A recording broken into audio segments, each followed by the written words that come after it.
This episode is brought to you by Cheetos Deja Tu Huella.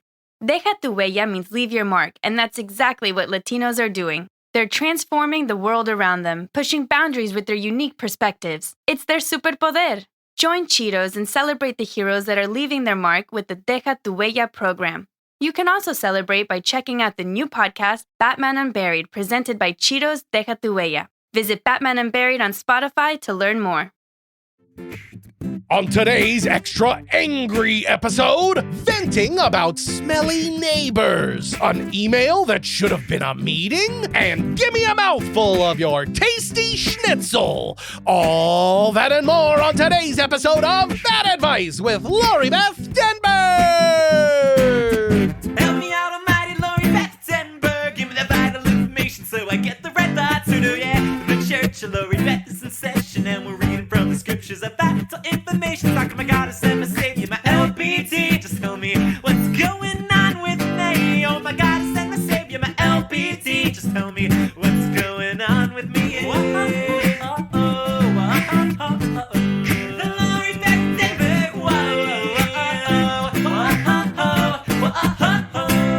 Hello, everyone. This is Lori Beth Denberg, and welcome to the Bad Advice podcast. With me, as always, is Clark Crozer. Hello. Hello, Clark. How are you? Oh, I'm doing good. I'm a little tired. I had to get the entire house ready because we're having house guests come over. My 7-year-old son's best friend since preschool. Uh-huh. This has been a tough few years for kids with the pandemic, right? Yes. He had two rocks, friends from preschool that during the entire pandemic, they've been playing, they've been Zooming almost every night. But preschool was pre-pandemic. Yeah. He went to preschool. He graduated preschool right as the pandemic started. So these are friends that he knows have legs. Exactly. That he hasn't only met on Zoom. Okay. Exactly. But one of those two had to travel across country because his mom was getting her doctorate. And I'm just very excited because he's back. They're back in LA for the weekend and they're going to stay with us. Yay! And we got out the inflatable mattress. It's getting special when you're breaking out the inflatable mattress. Oh, my goodness. So, yeah, we're just really, we're getting really excited because we really want to, see Lex and his best friend play. They haven't had that physical time to play that's so for great. years, and so we're just very excited. He had that trauma early. Usually we see in angsty teenage films. Yeah, exactly. But I don't want to move. Exactly. My whole life is here, Mom. You're ruining everything. And the mom's like, I know, but do you want to eat? Exactly. Because the job I have is in Kansas. Exactly. So yeah, it's been really we're kind of getting the house ready. They're gonna Spiffy. Mom and Dad are gonna stay in your room, and Uju's staying with Lex in their bedroom. So It's gonna be fun, and we're just having lots of 7-year-old exciting times. Okay, for this wonderful occasion, I will allow other people to stay in my room. Okay, thank you. Oh, they're going to love that magic bed so much. Right, yeah. Excellent. So we're very excited. Well, I'm tired too for different reasons. Oh, yeah? But I'm having some appreciation for you as a father. Oh, okay. Up till now, I thought you were just awful. Oh, is this a big announcement? What? There's something in my tummy. It's a bagel. A very good friend of mine got COVID. Yeah, so no. Keep laughing. Oh, sorry. And mild symptoms, not a thing, okay, but yeah, good. She takes it very seriously. She's isolating, all that kind of stuff. Good. She has 3 daughters. Oh. 7, 15, and 17. Wow. So her sister and myself went on helper duty. Wow. We're in. Tell us what you need. So a couple days this week, I woke up. Now, I think you and the listeners know that I'm not a morning person. And in fact, it's usually well into the morning before I go to bed. Right, I was going to say. Yeah, and I've been on a bad tear lately, like no. 5, 6, 7 o'clock. Oh. Let me go to bed. It's light out. So my duties included going over to their house like 7:45, picking up 2 of the girls, driving them. She's 3 girls, 3 different schools. Oh, they are not extraordinarily far from each other. In fact, they're quite close. Wow. Does the oldest one drive? The oldest one does drive, but not. She doesn't drive to school. She gets dropped off, so she's not quite there yet. Oh, okay. She's going to college too. Oh, wow. She's graduating in like 0 days. But by the time this comes out, school might be over. It's very close to the end of the school year. Yeah. But so yeah, she doesn't drive. She does have a license, but she doesn't drive herself to school and stuff. So I get up, I take the 2 younger ones to their respective schools in the morning. Nice. And this is high stakes. Yeah. This isn't, I overslept. Right. This isn't, I can call my friend and be like, can we move it to 4:30? This is, my friend needs help. Yeah. This is happening. So I wake up early. I take these girls to school. Wow. I'm trying to be peppy and make fun of the little girl. She is, I've never spent a lot of time with her on one-on-one. Sure. She, and I think Lex does this as well. Okay. But she takes 3 minutes to say 10 words and doesn't answer the question you asked. It is so intensely drawn out. Yeah. Like, hey, what'd you do at school today? I went, like, it's so crazy. And I was telling the older 2 girls once when I was taking them home from school. Yeah. I'm like, she just takes so long to say anything. And they both kind of simultaneously say, I know.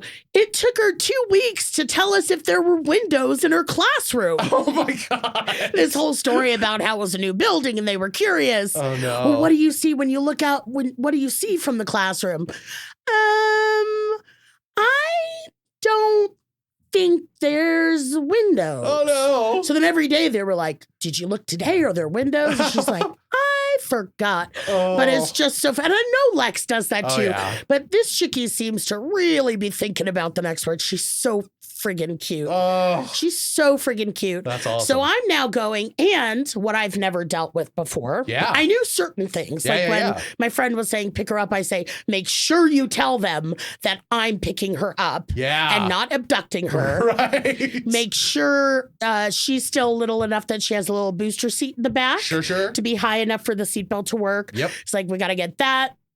And, all that kind of stuff. But then she's giving me the instructions. She texts me her okay to go to, screening thing that every kid needs to show. Yep. I don't cough today and I don't have a fever. Yep. And every morning. explaining to me the pickup process. Oh. She's like, everyone waits outside the gate. She's like, you go here and here, park right here. She's like, you stand outside the gate. Everyone stands outside the gate. And then when they call out the teacher's name over the megaphone, you can go in the gate and get your kid. Okay. And I was like, it sounds like a Black Friday situation. Yeah, this is crazy. And she goes, it kind of is. Oh, but no. every day. Oh, It's my not God. crazy like that. There was no like crazy Running. tension or whatever. But it Okay. was like these very explicit, specific instructions. Wow. So I was doing the drop off for the 2 girls. And then the pickup. One day I picked up all 3 of them. Wow. So it was this kind of like, hey, what's going on? Huh. So it was just a lot. I mean, I don't have a child Yeah. yet. I think all when I'm 47, I think that train's going to hit hard. I was just talking to somebody and it was like, yeah, I don't have, kids and whatever. And it didn't work out. We talked about that on the episode a while ago. Yeah. And then it was like, well, you could still, and I go, yeah, people say you could still have in vitro. And I go, if I find a doctor willing to do in vitro on me, the healthiest specimen of what will be a 47-year-old, that's not a guy I want to do business with. Yeah. I would hope at that point I'm undercover to rob him of his license. But anyway, having to get up and live the life, a little tiny slice of the life of being the mom in the morning. Oh. It was just and just kind of a little chilling for me to be dropping people off at school. Now, the weird thing, I felt very lucky with Lex because for kindergarten at his school, I think we went a month or two at the end of last year. And then through all of first grade, we've been able to do car drop-off. Oh. So all you have to do is drive up, and then there's attendants there that'll come, and they'll check to see that you did the email or the online thing that he says he hasn't been coughing. And then they just open the door, and he goes out, and I'm good, so I can just drive away. Did you have to park, get out, bring the girls in, check them in with somebody? That was a specific instruction from my friend, because it seems as though her car pickup line at their school is not as well organized. Oh, no. She really said, I'm going to have you do this. I am not going to send you to the pickup line. Interesting. It was this just you don't want to know. Wow. Just look away. So we did this, and it worked beautifully, and it was fun. Nice. And then the funniest thing was, because I have not spent a lot of time with these girls. Right. They are the nieces of a good friend of mine. Okay. And consequently, I love her sister, the girl's mom, and she's a friend of mine. Right. And she actually listens to the podcast. Oh, nice. And once I texted her about something, and she called me back, and she's like, I was listening to the podcast when you texted, and it kind of freaked me out. Did you know? That really made me funny. And she's the one, I was at their house for Christmas when I tripped down the stair and ate shit and almost took down the Christmas tree. Wow. So I talked about that in an episode, and I'm like, I think that was a lost episode, actually. It was. And I'm like, so now I feel kind of sore. And after she heard that, she goes, I listened to the podcast and I felt so bad. Oh, no. And I'm like, I was going to fall somewhere. Don't worry about it, girl. So it was quite an experience. Nice. It kind of shocked me into getting in a better sleep pattern. Good. Because, being an actor is extraordinarily freelance. Yes. I don't have some regular schedule, which is why I'm up till 4 in the morning. I'm not an insomniac. Right. It's not like I'm up till 4 and 5 in the morning and then I'm up at 8 o'clock to go to work every day. Right. It's just kind of this. So, this was such a serious thing to me. You are getting up, you're taking these girls to school, you are helping your friend. And let's just remind people, you didn't get to school on time when you were going to school. I know. So I was a little nervous. I'm like, I'm at high school. I feel uncomfortable. But exactly. I don't have even the sense memory. I don't have the muscle memory of caring about getting to school. But these girls and their parents care. Actually care. Exactly. Oh, that's nice. I like it. I am very excited. We have some good questions today. People are angry out there. I think we're living in an angry world because we have 3 questions that all kind of center around angry people. Okay. So it's going to be our angry episode today. I love it. All right. We've got ourselves a phone call. Nice. Yeah, this is Alex. Take it away, Alex. Oh, hi, LB and Clark. My name is Alex. I'm a big fan of the podcast. My question is about how to deal with when you get a nasty gram. So this is when you send somebody, like a coworker, an email that's perfectly polite, perfectly nice, but for some reason the response you get back is really mean or nasty or dismissive for no good reason. And so you're left feeling surprised and also terrible. I don't like mean people at all, and I'm not good at dealing with them. So my question is, how do you address a coworker who's being nasty to you directly to you, but not to your face because it's over email?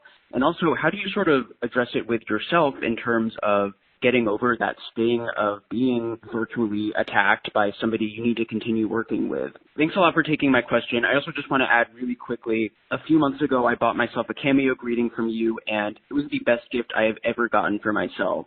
It was so funny, and you were really generous with your time. I showed it to some of my friends who are also 90s kids, and they thought it was awesome too. So thanks again. Again, big fan, really, really love everything you do. So take care. Oh, Alex, thank you. Alex. I'm glad that my cameo gave you a little joy to cushion the blow of your bipolar, Coworkers. coworker. No, I'm just kidding about that, obviously. So that sucks. I hate when you get something like that. I've gotten plenty of them, and it's just that sinking feeling in your stomach, like, what? But there are a lot of questions at play. Yeah. The first is, what was your relationship with this person, this coworker, prior to this? Like, you don't say, we're really good friends, so I was surprised. So I'm Right. assuming you weren't. There's Right. coworkers and coworkers. Yeah. So the other thing to consider is, and I know I'm just saying this because it needs to be said, because if it was a fucking nasty thing or not, but it is hard to read some people's inflection and all that kind of stuff in text. Yes. That's why now this whole new culture of actually, when you're text messaging, we put an exclamation point, because if it's just plain, it comes across like, see you tomorrow. Right. All this stuff. And I'm at the point now, it's so lame, where it's like, if I put 1 heart, that's not enough. I put 3, all of this new communication etiquette. Right. That and having to express emotions through your text. Not only get across what I have to tell you, but try to inflict on you my attitude. Right. With punctuation and emojis and whatever. And that doesn't even bring into the situation how many thousands, millions of idiots out there that think they're hilarious and try and make something sound sarcastic through text. Yeah. And then just come out sounding like an asshole. Yes. That's why I do use the smirk emoji often. But it is possible to sometimes get like a vibe when it's just, they just wrote it. Yeah. But also that feeds into the concept of, what was your relationship with this person prior? True. Were there other emails just like, oh, thank you so much for asking? Right. As far as the taking it personally and that kind of stuff, and I'll get to what to do, what I think you should do.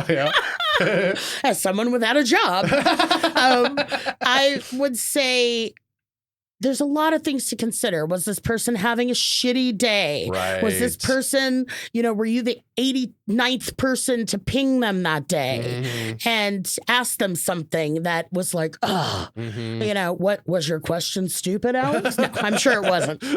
I'm blaming the victim.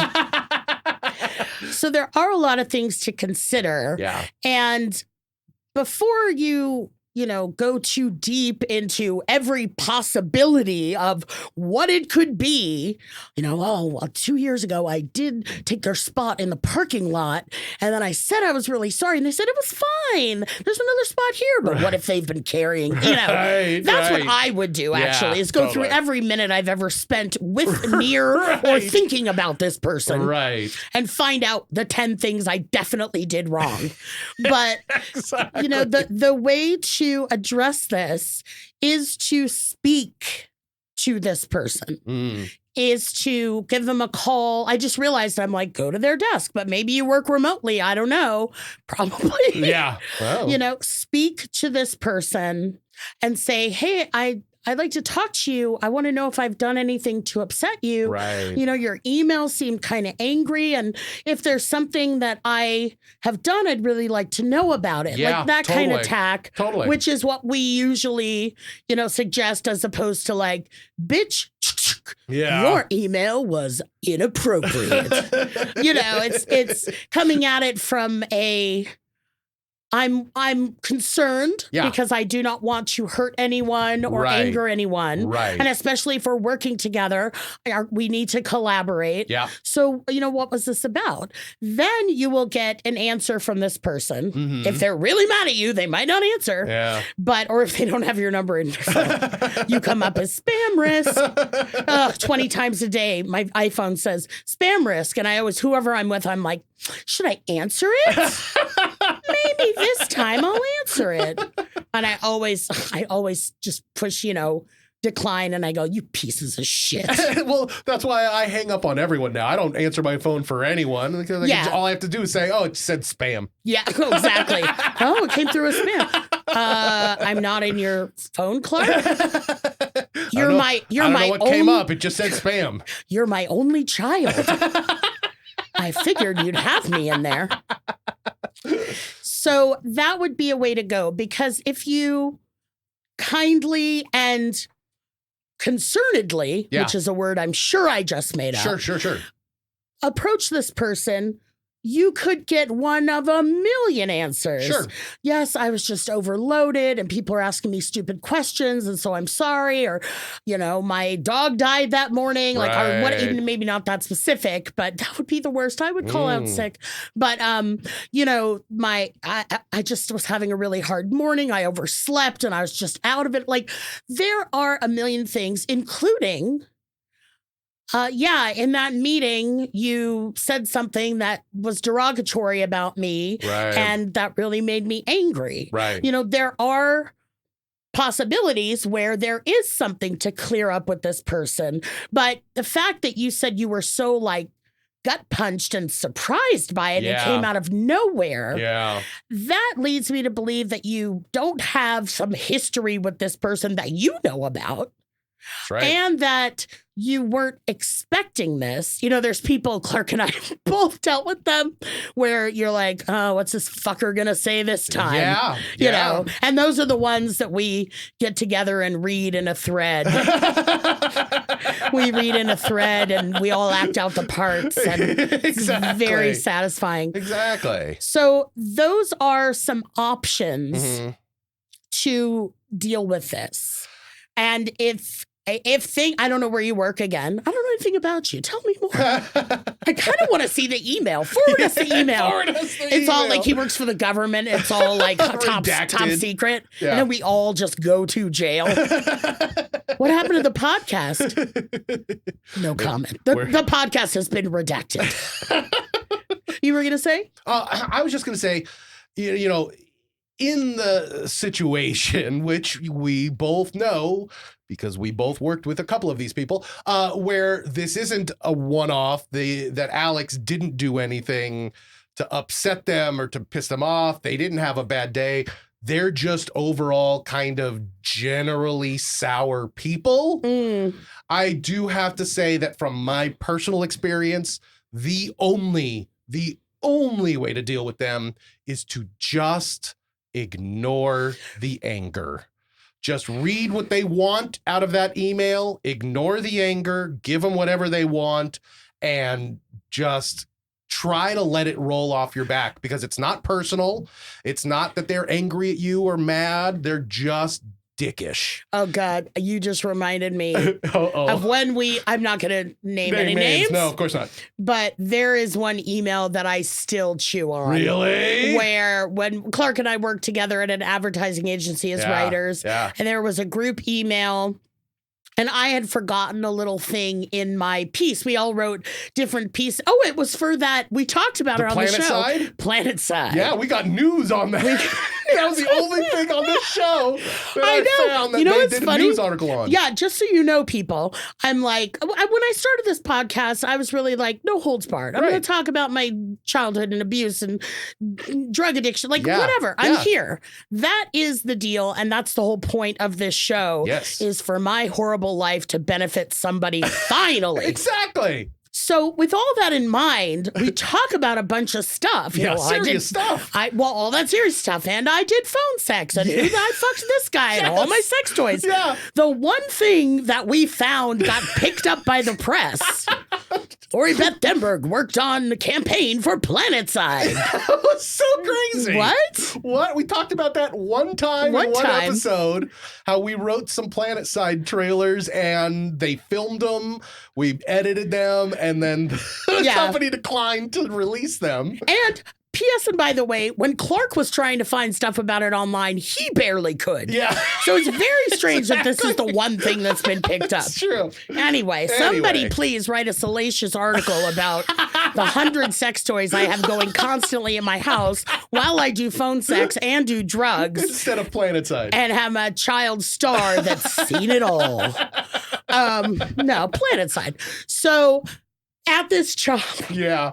there was an email going around, about the Planetside stuff. Sure. In my spot, I had missed one little thing. And someone on the team replied all to let me know about it. And in the vein of what Clark just said, I really wanted to write back. My knee-jerk reaction was to reply all and say, hey, thanks. I'm so glad you replied all, since this couldn't have been handled any differently. Right. And I didn't do that. Yep. I think I just wrote thanks. but I was like, fuck you. Right. And I just let it go, which is really good for me because for a lot of reasons. Making progress. Man, for all the audience out there, if you can let it go, LB, yes, they can let it go. If my severe emotional problems have not hindered my ability to not reply to an email, you can do it too. Buy my video and get a cash business so you can be rich. You're so old. You said video. Don't did I?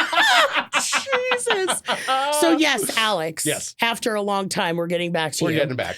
It is Clark and I have given you two different tacks. Yes. Because his works for me. Yeah. And has worked on more than that one occasion. But if it is sitting in your gut, depending on how much you have to interact with this person, you can, of course, I made it a whole big thing emotional where you're like, can we talk? No, but if listen, yeah. You're right. If they knew each other before, if they've had a decent relationship and then this came out of nowhere, you are 100% right. Alex should talk to this person. If it is sitting in the pit of your stomach, Alex, that's kind of what I was going with based on your question, and if it's some middle ground where you can be like, hey, your email is kind of mean. What's wrong? Yeah. But it depends a lot on your previous relationship, either friendliness or workiness, or I'm hoping this isn't. If you neglected to mention that you and this person, that you and this person were fucking for 6 months, and then you were like, why is she being so mean to me? And then you were like, hey, I need the third quarterly reports. Thanks. No exclamation point. No emojis. No winky face. I have a feeling he might have mentioned that if that were true. Yeah, probably. So there's a few different ways to approach this from the professional standpoint, Alex, and from the personal standpoint. And you just need to is your relationship with this person small, medium, or large, and act accordingly. Yep. I agree. And I'm so glad that you liked my cameo. That makes me really happy. I really do try to make them all personal, and it's really nice to talk to all y'all. So I'm glad you liked it. Thank you. Yay. All right. Okay, let's move on to our next question. Right. Our next question is from Patty. And Patty says, hi, this is Patty from Wildwood. I have a very serious problem. I just moved into an apartment, and I admit it's kind of pricey, but it's so beautiful, and I just love this apartment. But I have one problem. The people that live next door in the complex right next to me are chain smokers. And every time they smoke, I can smell it. It comes into my apartment and it lingers. It lingers in the air, on my furniture, and even on my beautiful new soaps. It makes my eyes burn. I had to put the blanket over my nose just to fall asleep, and I don't know how to handle it with them. They're nice people. I really like them a lot, and I'm not judging, But she has an oxygen machine in the apartment, and he has COPD. Oh, Jesus. I mean, I don't want to make an enemy out of them because I really just moved in a couple of months ago, but I don't know how to handle it. A friend of mine bought an ozone machine, which is going to cost me a lot of money, but I guess that could possibly help. I just didn't know how to handle it with these people. I don't want to have a disgruntled neighbor, but I absolutely do need to enjoy where I live. So that is my problem. Please help me. Thank you. Oh, Bubba. Patty. Who, Patty? Patty. Ironically, not Selma. Yeah, right? Well, no, Patty's the one who lives with the smoker and is writing. Exactly. Oh, dear Which one has me. Jub Jub? Selma. Okay. So I'm on the ball still after all these years. So Patty, that is something so like pit of my stomach. Hey, every one of these questions is going to be a pit of my stomach. If you said it all has to deal with dealing with an angry person. Yeah. I don't like confrontation, especially when I already know the person is pre-angry. Yeah, exactly. But you need to address this. Yeah. If that is the quality of life you are having, that you are living in a cloud of smoke, it needs to be addressed. You say you have a good relationship with them. The best way to start this is to knock on their door and talk to them in person. Yeah. Don't write a note on the door. That's going to come off as nasty. Whenever you live in an apartment and something's taped to your door, you're like, oh, fuck. Or car. I'm evicted. Yeah, exactly. Yeah. Or something on your car is like, oh, fuck, what is this? So this is I don't know if you have their phone number or you can get it, but if they're right next door, I would knock. Yeah. I would knock. They sound like they don't go out much. Wait until you smell them smoking Yeah, and then exactly. head on over. Speak to them and tell them honestly. Yeah. Again, just like with Alex. Yeah. From your point of view, not in an accusatory way. Yeah. Not coming in saying, you fuckers are smoking so much. Yeah. What the fuck is wrong with you? You have an oxygen machine. Yep. You have COPD. What the fuck? Yep. It's like, you guys, I know your lifestyle is I know you're swingers. I don't quite approve. There are a lot of cats in here. And Nazi paraphernalia is a little over the top. But it's the smoking I'm here to ask about. Exactly. To really put it forth as your cigarette smoke is really invading. Yeah. Well, invading sounds like a mean word. Yeah. But yeah, your personal space. Yeah. It is making my quality of life really bad. Exactly. Can we talk about a way to work this out? Like, do they have a balcony? Right. Do they have, are there vents that can be closed on either side of the wall? Right. Are they hotboxing the house? Are they blowing it specifically Into through the a vent. paper towel tube into the vent because they wanted to buy your apartment and knock down the wall and make a gigantic apartment? They're not as friendly as I thought. And the COPD guy like hits the sledgehammer once and he's like, "Gish, whew." Oh, God. He's like, we got to get some professional smokers in here.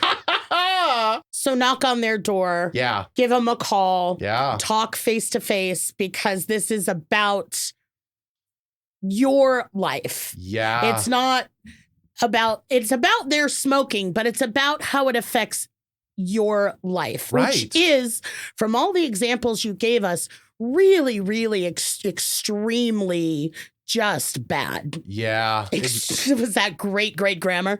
It was really extremely super yuck bad. And let's go to the bad advice real quick. Yeah. If they're dicks about it, Yeah. what can we blow into their apartment? Hey, where's Wildwood? Is Dead fish and what else? What else? We should have some. What's an ozone? An ozone machine? Yeah. I mean, I'm assuming it's some kind of air purifier or something. Yeah. I mean, But she makes it sound like I doubt it's fixing the ozone hole. It's probably damaging it. Ironically. Knowing machines. It's a really sarcastically, ironically named instrument. So funny. Talk to these people and try to tell your story. But don't go in hot. right? Yeah, don't go in hot. yeah, don't go in hot. angry. They'll probably burn you with their cigarette butt. Exactly. If that's the deal. But yeah, come up with, hey, listeners, I want you to write in with suggestions of the worst smells that Patty could send back through the airwaves. I love that. Good luck, bub. That's hard. Yeah, that's a hard one. But we're actually going to move on to our reoccurring segment of the week. Get ready for the worst recap in America. So we're on to episode number 3. Episode number 3. And episode 3, I don't know if you remember, but it started off as a Winter Games episode. I do remember. I remember it all, Clark. It's reverse seared in my brain.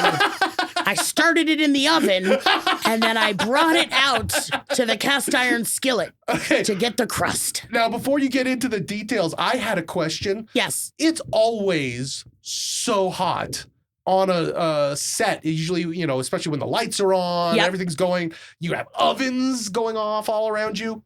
Why are you in cold winter gear in this set? You must have been like dripping with sweat.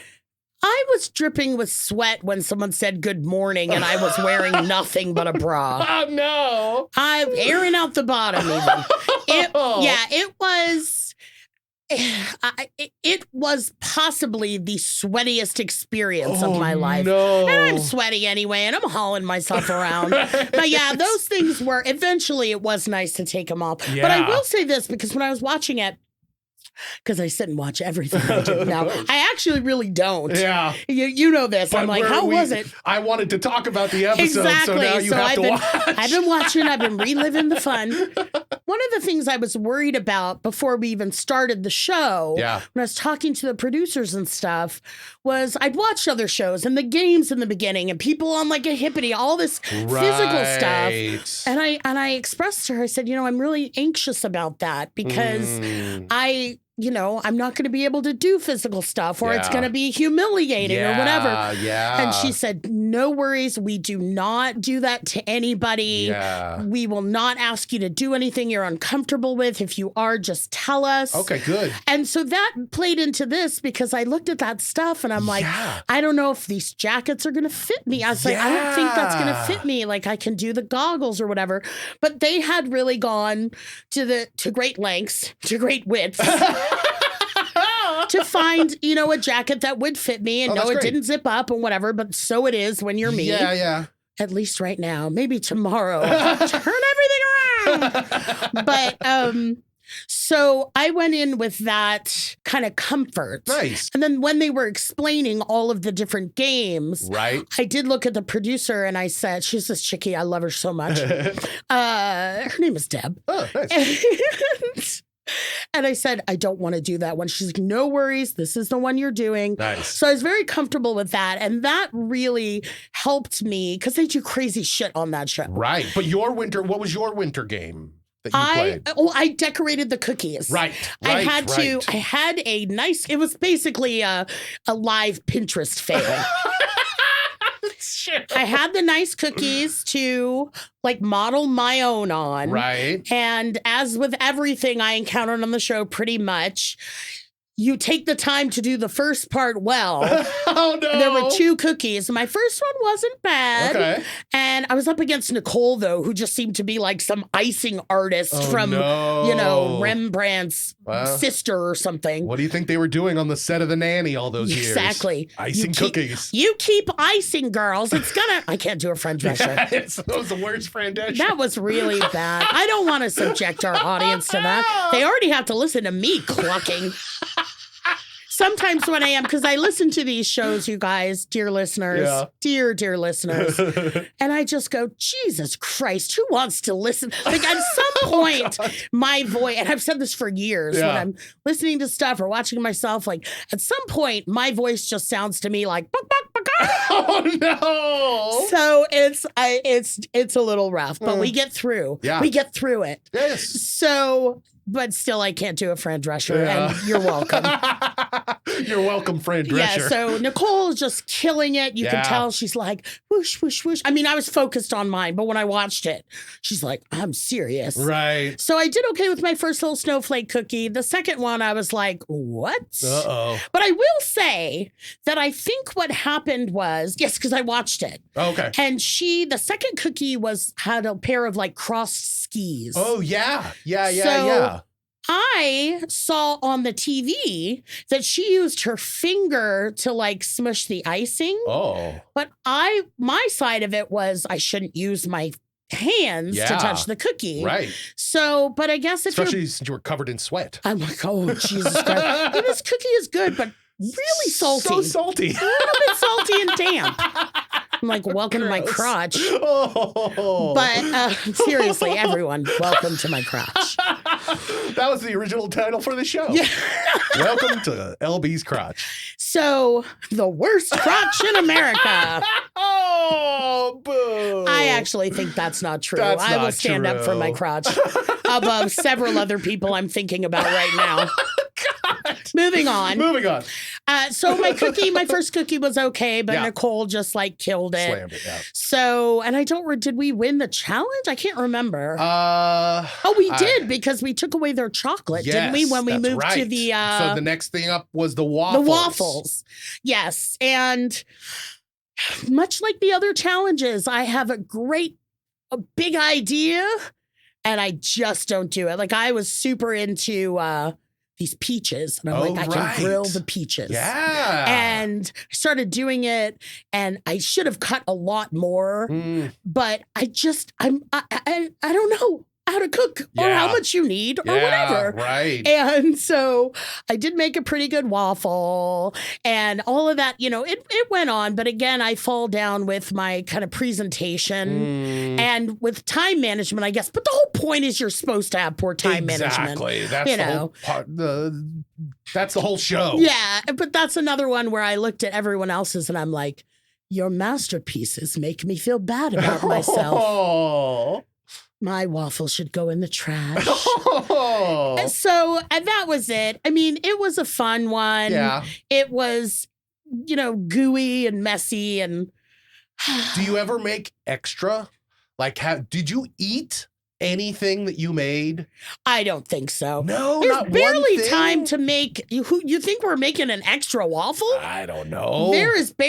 I barely made the two I was supposed to, and I'm not even sure I did that. I'll have to go back. Let's go to the videotape. It's a videotape again. Yeah, but exactly.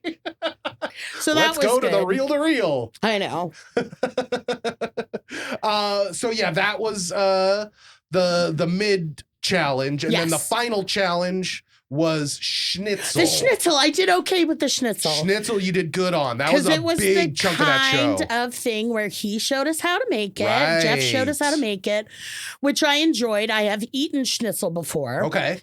I was looking forward to the part where you get to pound it out. Yeah. Because that's really satisfying. Nice. So I just thought about this guy that I've wanted to tell you about.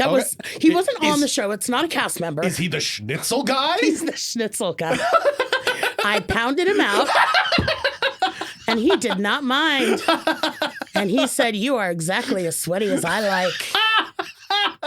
And the Schnitzel could use a little salt, so it worked out. Wait, wouldn't the Schnitzel guy be German? Come on. Schnell. I need a green card. I don't. Worst German. That was the worst German. I don't do accents. Well, you know what's funny? Because we've talked before. If I was speaking to a German person, I'd be doing a perfect German accent against my will immediately. But I can't call it up. Anyway, okay. Are there a little tangents in the show sometimes? But there's this guy on the crew who was sitting against the wall, and he was right where we would line up before we'd go on the stage. This guy on his phone constantly doing nothing. What? And I would walk by and be like, to myself, like, dude, pretend to look busy. What? And I just could not get a handle on this guy. And so I finally asked someone, because I'm about I'm about efficient production. This isn't one day. This is multiple days, Every right? day. Every day you're seeing the same guy. We go to line up where we're going to go on the set, and this guy's like, whatever, Candy Crush me this. And I finally asked someone on the crew, I'm like, who is that dude? Should he pretend to be busy? And they said, oh, that's the gas guy. Because all of the stoves are gas stoves on a set where gas stoves don't usually live. Right. And there's this line. If you look at the set, there's this little raised line that goes all the way around the square of where the cooking tables are. And it is the gas line, and it is raised, and it is tripped on constantly. It's a pretty funny thing. Oh no. But so after really realizing this, I go, okay, I guess I'm glad that guy's not busy, because he probably kicks into action when there's a leak or an explosion. Yeah, exactly. But I'm such a why isn't everyone working hard? No. That I was like, you need to I'm going to report you. Oh, no. I'm going to report you to Mr. Food of the Food Network. Poor Schnitzel guy. I know. He was the Schnitzel. I always loved you. Oh, that was good. And I just thought about that guy because we had to use all of the stove. Right. That was a complicated meal. It was potatoes and the Schnitzel, and the Schnitzel was in a deep fryer. And it was all what the fuck? Oh, my God. You give me so many opportunities to cause a fire. And that's when I knew I was grateful for that lazy, lazy guy. But anyway, so that was a big thing. Yeah. You know, with a lot of moving parts to that meal. Yeah. And they go, what they didn't show, because I'm going to give you all the best jokes. Sure. We had to make our own take on the potato salad. Oh, okay. That was the monkey wrench they threw in at us. So I'm like, I don't know. Again, leave me to my own devices. I have no instincts. Yes. I have no anything. I don't particularly like potato salad. Okay. So either way, but it was German potato salad as well. Okay. And I don't know anything. Yeah. So I have no concept going in. I'm doing what Jeff showed us to get it started. Sure. I may be changing a little this or that, and I get it in my head. I'm going to melt a bunch of butter. And I don't know why. Okay. But I put a bunch of butter in this pan, All a little right. pot actually. Okay. And I'm just melting it. I'm doing all the other stuff. Okay. And I'm making my schnitzel. That turns out good. All right. The little cabbage thing we had to make was really pretty. All the stuff I did was, okay, this is going well. I'm looking at these potatoes, and I have what I ended up serving. And I'm holding the bowl, and I'm holding this little pot of melted butter. And it's just me in this moment going, this isn't right. Oh, no. And then Jeff Morrow, our guy, he doesn't say, no, don't do that. But he goes, what are you doing with that butter, Lori Beth? And I said, nothing. And I put it down. And then when I went up to present my meal, he asked, the butter, what was going on there? And I said, I thought to myself, I shouldn't put this butter in here. And that was confirmed by you screaming, don't put that butter in there. It's one of the moments, because it's so fast and furious and running and sweating. I have this, it was slow motion. Oh, no. I'm pouring the butter. I stopped. This really clear, vivid moment of me in the show. And then it was he said something, I go, this is wrong. And it was back up to full speed. You turned to look at the gas guy. He was still on his phone. The gas You're not getting me any help. The gas guy's I'm looking up potatoes and melted butter. This is a bad move. Well, at least you're paying attention. I like that the gas guy is also Bagheera now. Talks like Eeyore. He's just here. So anyway, I did well with that meal. That's a meal where I was confident that I wasn't going to be on the block to go home. Yeah. I wasn't on the bottom, and I wasn't. Nicole ended up going home. Jenny made her hardcore sausagey sandwich. Yeah, that actually looked really good. She just killed it. And she's so funny and self-conscious, but when you watch that, she's all business. Well, it felt forgive me, it's been a couple of days since I watched it, but I do remember her saying something like, oh, my husband really likes sausage sandwiches. Yeah. So I've made it a couple of times. I'm like, oh, she's in. Yeah, She's totally going to do it. She went full. Well, it's like this thing. There's this dilemma. Yeah. She went like old school, tried and true. Yeah. You know, mustard, the broth, the bun. Right. Nicole was like making a pesto imaginative thing. Yeah. And sometimes that pays off and sometimes it doesn't. And the workmanship itself goes into it.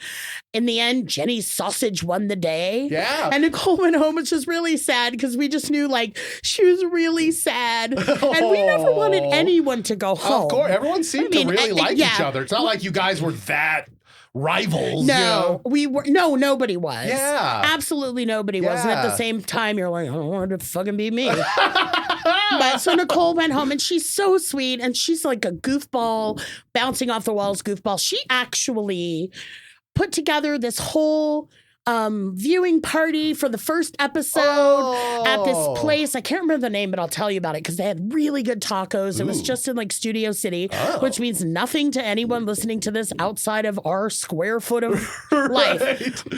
And so a bunch of the cast was there. Oh, and that's just awesome. It was really, really fun and so that's so cool. sweet. And the tacos were fucking awesome. Oh, that's awesome. Well, that's great. That was a full recap. Is there anything left for episode 3? No, that's the entirety of my trauma. All right, we'll talk about episode 4 next week. And I kind of want to get a job as a gas guy. All right. The gas guy That sounds like the best job on set. yeah, until it's not. We do have one more question. Okay. In our Night of a Million Angry People.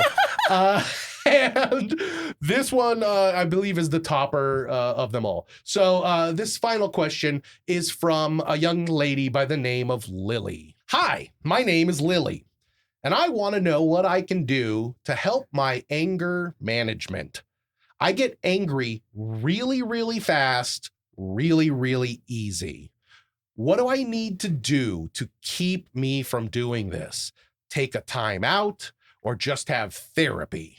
What do I need to do? Lily. I wish I knew how to gauge what you mean by angry. Yeah. Does that mean you're just feeling it inside? Does that mean you are slapping strangers? Right. Does that mean you are throwing shit through the glass doors of a supermarket? Yeah, seriously. But there's kind of, even if it's just you feeling it. Yeah. This question, it kind of hits home to me because there are times when I cannot deal with anything. Right. I cannot fucking deal with this text. I can't deal with anything. Right. And that's life going on around me. Yeah. And what the issue truly is that I am filled all the way up to the top of my head with my own shit. Right. And I'm dealing with so much Right. that I might not even be acknowledging Right. that anything that comes my way pushes me over the top. Right. And then I'm angry. And then I'm saying, God, I'm just that person and this person.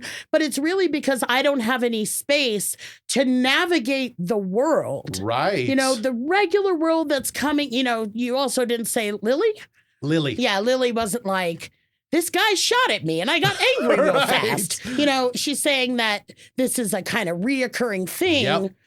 So the place to start with, as I tell everybody, yes, go to therapy. Yeah. But yeah. just conceptually, what's going on in your life without the, you know, other stimuli of the world Mhm. that's going to come at you if you have a job, if you have friends, if you have, you know, an Amazon package on the way, you're going to get emails and texts and someone's going to drive slowly in front of you and all that Right. kind of stuff. So if I'm living my life in any sort of societal manner, I am Right. going to get all of these Yeah. people needing something. I am going to get stuck behind someone at the store. It's inevitable. Yes. The way I handle that, I just talk to everyone all the Yeah. time. Clark knows. Yeah. You can't be with, I'm not invasive, No. but I'll just kind of get involved. And Yeah. so I'm pretty good at that, but there have been many times where I cannot handle anything. And it just my teeth are gritted and my fists are balled. And it's really, when I take a step back and look at it later, it was just regular life. Right. But I am already full to the tippy top, to the brim, to the breaking and boiling point. Yeah. With stuff that's going on in my life, with stress, with work, with relationships, with whatever. Right. And that has left me no room for tolerance. Mm-hmm. Like even just say tolerance. Yeah. And that would send me over the top going, I know I'm in a bad place. This is what I say when shit's going bad. I go, are you fucking kidding me? I've heard that before. And that's like, I'm already fucking stressed out. Yeah. I pick up my keys, they fall on the floor. Right. Are you fucking kidding me? Right. Like, anything. Yeah. And it's really, and I'm the least road ragey person. Yeah. I really am. But like, so I know when it comes out in the car that I'm like either really hungry or need to fucking take a break. Right. So, now I'm angry. This angry show really got me angry. So, Lily, you did mention going to therapy. You did mention taking a time out. Yes. But if this is happening, if you're saying I get angry really fast and really easily, then that is a pattern that you need to look kind of underneath. Mm-hmm. Because this is your reaction to everything. Yeah. It's not a specific, oh, that was really fucked up what that guy did. Right. Because then you'd go, yeah, I'm angry. Right. And any human being would be. Yeah. You know? Did you write that email to Alex? Right? I was thinking about that exact same thing. Like, what if Lily is working with Alex? If Lily and Alex work together, both of you call the hotline, the 1-855 Denberg. Yeah. We will set up a Zoom and I will do some conflict resolution. Hey, on the air. On the air. That would be good. Welcome to this special edition of Bad Advice. So that'd be so funny. That would be amazing. So therapy would be good. A time out can help. Things like, meditate. I don't do this. I have done it. It works. But things like meditation, even if it's like 2 minutes. And that's something you could employ like at the beginning of the day, at the end of the day. In the moment, though, when this is starting to come up, you can do all kinds of little things to redirect your brain. Right. It's like people will, when they're trying to quit smoking, hey, Patty, try this on your neighbors. This is all coming together. This is the perfect episode. People that are trying to quit smoking wear a rubber band around their wrist. When they think about smoking, they'll snap it. Oh. You could have a song lyric when you feel yourself getting angry, and not like a hard, heavy metal angry one. Thinking of something soothing, something that makes you feel happy. Yeah. That if you can recognize, okay, I'm losing my shit. Let me do this. Let me do this song lyric in my head. Out loud. You just start singing. And you're like, now I'm mad. They put me in a 5150. Look it up if you don't know what it is. Anything to redirect your brain. Yeah. Momentarily. Yeah. And it's really... That's all it takes. There's a good chance that will just swish your brain in a little bit. And you might even come back and laugh at like, I can't believe I was going to lose my shit over this kid that had to stop to tie his shoe. Right. And I was going to kick him in his 8-year-old balls. Can I give some bad advice? You may. Some bad advice. Carry a gun. For Lily. No. I'm sure Lily, as all of us do now, carries a phone on her wherever she goes. Every time she gets angry, she should call 1-855 Denberg and just tell us everything why she's angry. And if I end up getting 20 calls in a week, I will condense them all and put them on the air. Yeah, you know what? Let's not just confine this to Lily. Oh, yeah. Let's make this a thing where you can call up, leave a message, and just complain about something. Yes. Just complain. Love that. There doesn't have to be a question at the end. But I'm really interested what we'll get. I am too. All right, let's do that. All right. Is there a maximum number of voicemails we're allowed per month? Trust me, there is not. Okay, good luck, Lily. Yes. Do all the things I said every day, and your life will turn out as great as mine. I'm sure it will.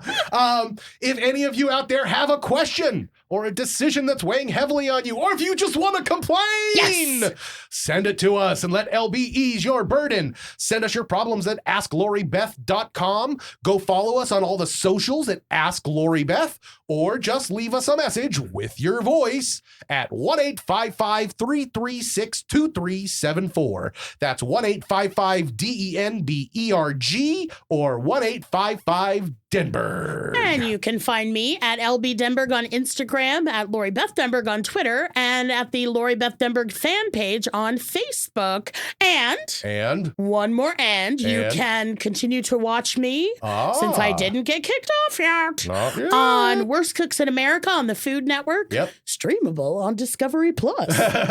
And if you want, like Alex got a personalized video for me or for a loved one or an enemy, I really want to do an enemy one. No one's ever been like, I fucking hate this guy. Can you tell him he's a dick?